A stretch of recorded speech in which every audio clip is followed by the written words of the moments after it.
This evening has been really nice, but Doug hasn't really said anything the whole night. Honestly, it's just getting kinda weird. I wonder what is going on inside his head.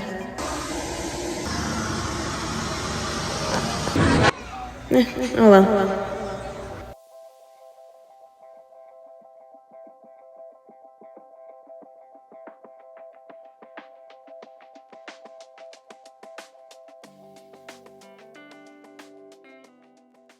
Hi, welcome to Film Stash. My name is Douglas Campbell, and today we are talking about Pixar's Inside Out.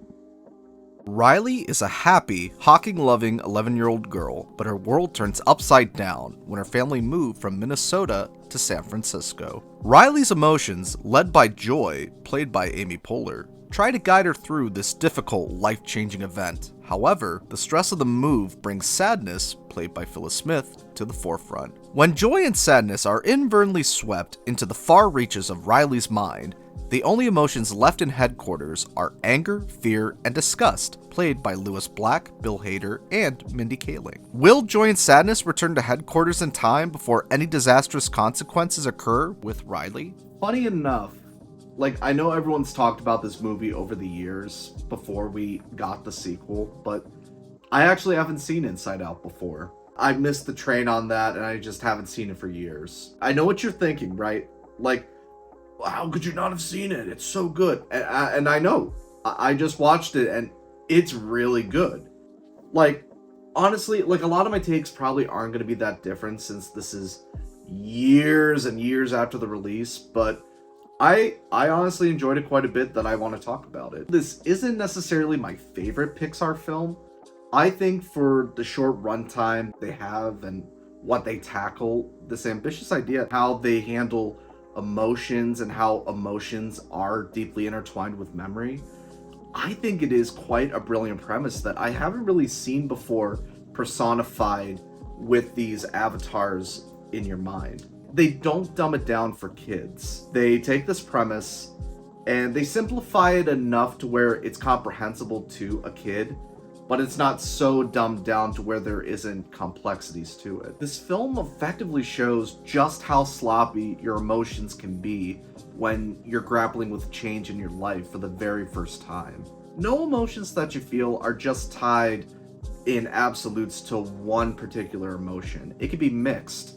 And ultimately, you gotta embrace all of your emotions that you are feeling in order to grow as a person. The animation itself, Pixar excels quite a bit, and they have for years. This world and these characters, it's quite a new concept, but they also stand on their own significantly. When it comes to the character designs, they're unique from each other, they don't look too samey, but at the same time, they are part of a unit. And when it comes to the world inside Riley's brain, it is just really creative, and it was quite fun to see the different corridors of consciousness, or the different islands of personality, or just anything there. It was really cool to see. The emotions themselves, I think that this thing is well casted all around with great comedic actors.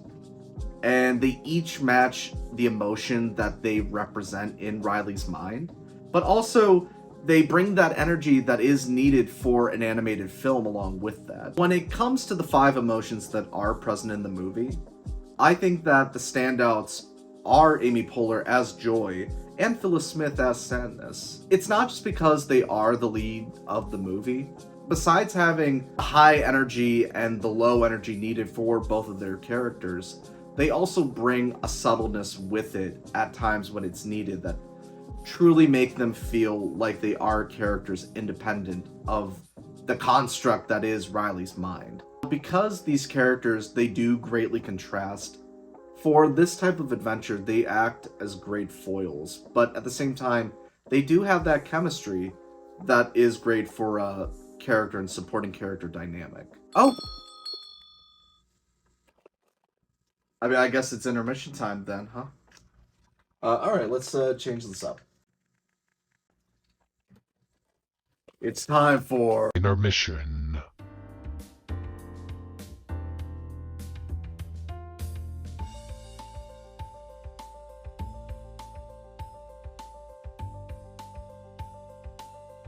With today's popcorn, I kind of had a hard time figuring out how to tie emotions with popcorn. Actually, you know, that's kind of easy, actually.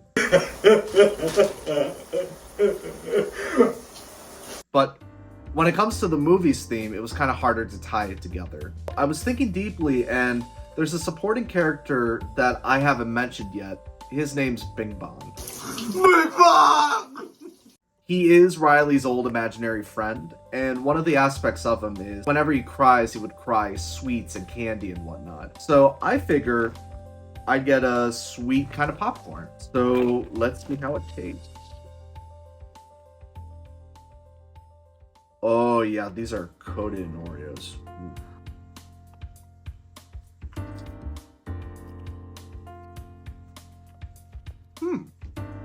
Alright, so this is very creamy. From what I can see here, it is coated with a little bit of a marshmallow flavor, but also has the chocolate cookie crumbled on top of it. Not typically a fan of sweet popcorn, but this does taste pretty good, actually. The cream isn't too powerful to overtake it, and neither is the cookie. They both kind of work together, and the saltiness of the popcorn, it just brings it all together.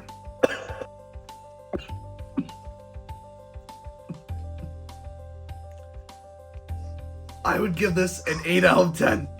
I don't think it's bad, I'm just joking on it.